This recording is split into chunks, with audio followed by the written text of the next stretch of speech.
Hello, I am Linda Jo Martin, the Book Lady, and today I am going to do the Growing Up Books tag. I was tagged by Laura Pora, and I do not know who originated this tag. I couldn't find that information.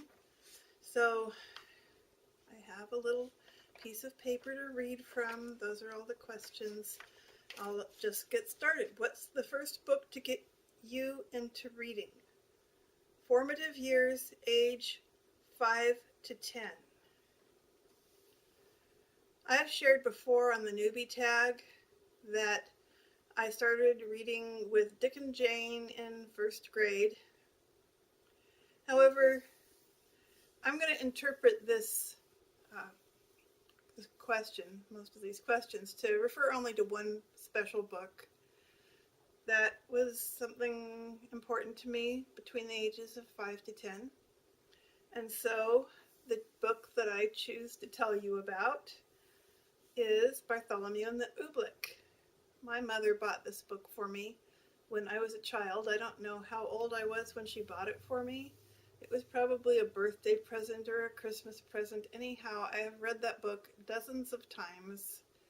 It is about a little boy who was a page boy in the castle of the king, and the king wanted some kind of different weather, so he convinced his wizards or wise men to concoct some weather that was new and different, and they gave him Oobleck, which turned out to be very problematic for everyone in the kingdom. What book got you through the awkward preteen years? I would say that is the time when I started reading the classics. I read Oliver Twist and David Copperfield and Connecticut Yankee and King Arthur's Court and The Scarlet Pimpernel. But of all the classics that I read, the one that really meant the most to me was The Grapes of Wrath.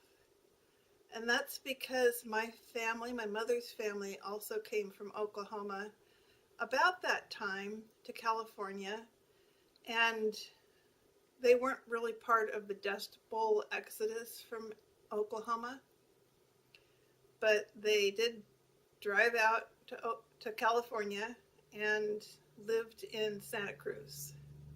Formerly, they were in the Tulsa area in a little town called Sand Springs. And I still have relatives there. Okay, next question. What book held your attention in high school? I read a lot of books in high school. I don't remember reading young adult literature so much as I remember reading books that were written for adults that just happened to be in our high school library. Things like Kurt Vonnegut Jr. I read everything I could get my hands on by him, and also Ray Bradbury, Herman Hesse, and probably a few others. But the book that I'll tell you about right now is Stranger in a Strange Land.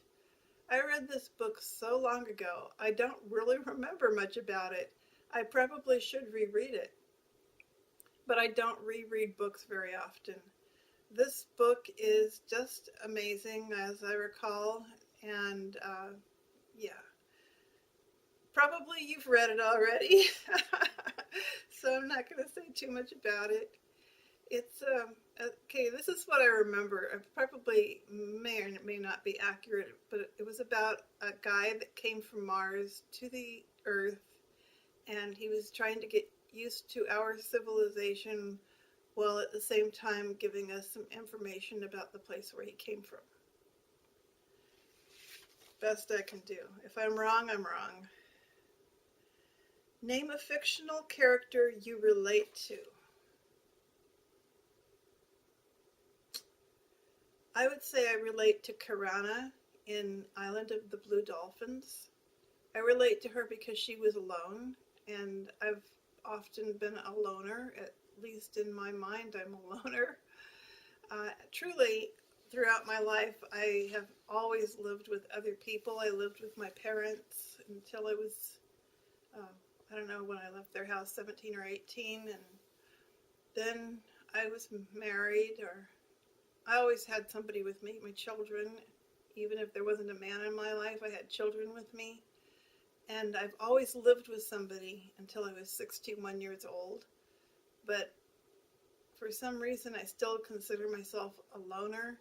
I am very comfortable in my own company without anybody else around, and it works for me. I'm glad that I have this quiet time in my life. What is a book you wish had come into your life sooner? I wish I had read the Little House books. I didn't even know about them. They were not on my radar at all, so I didn't find out about the Little House books until much later. When I was about 30 years old, I read through them all. Name a book that came into your life at the exact right moment. I will say that is the book Siddhartha by Hermann Hesse. I was raised as an agnostic, and I wanted to learn more about other religions. I thought maybe all of them were right, or maybe none of them were right. I really didn't know, and I knew so little about the religions. You've got to realize this was back in the Dark Ages. So the school librarian told me about the book Siddhartha by Hermann Hesse, and I read that, and then I read everything I could get my hands on by Hermann Hesse. A book that taught you something, what did it teach you? I was taught by this book, Up the Down Staircase. I was taught what an epistolary novel is. This is the best epistolary novel I've ever read, and I highly recommend it. A book about a real-life role model. When I was a child, elementary school years, I read a lot of biographies, and one of the biographies that I read was about this woman, Florence Nightingale. She was a nurse. She's considered the mother of nursing, or the mother of modern day nursing, they call her, and she was famous because she would go out onto the battlefields to help men who had been injured during the Crimean War. I never became a nurse. My sister did. There have been a lot of books written about Florence Nightingale, but I'm thinking maybe this one that I have pictured here could be the one that I read, because that one was published in 1950, and of course I had to have read this book about her probably around 1960. So that's the end of the tag, and I need to tag somebody else, so I'm going to tag LysReads and Katelyn Davis, and hold on, there's one other person I want to tag. PaperbackWinter. So I would love to see you 3 people do this tag, the Growing Up Books tag. Talk to you later. Bye.